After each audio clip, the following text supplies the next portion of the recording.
Digital প্রযুক্তিতে অভ্যস্ত এবং সচেতন এই প্রজন্ম দেশের ভোটের ফলাফল পরিবর্তনে রাখবে বড় ভূমিকা। চলুন শুনে আসা যাক তারা অর্থাৎ তরুণরা কি ভাবছে তাদের প্রথম ভোট নিয়ে। ভোটের দিন যারা ভোট দিতে যাবে তাদের জন্য আপনার কোনো পরামর্শ আছে কিনা?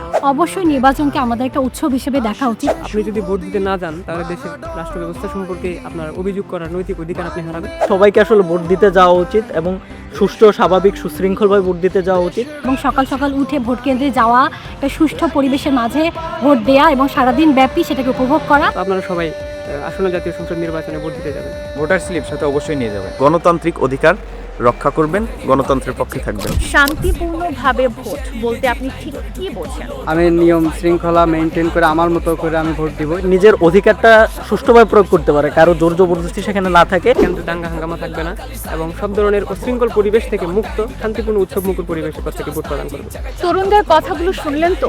এক একজনের ভাবনা এক এক রকম হলেও একটি বিষয় কিন্তু স্পষ্ট, দেশের প্রায় 4.5 কোটি তরুণ ভোটার তাদের ভোটাধিকার প্রয়োগ করতে প্রস্তুত।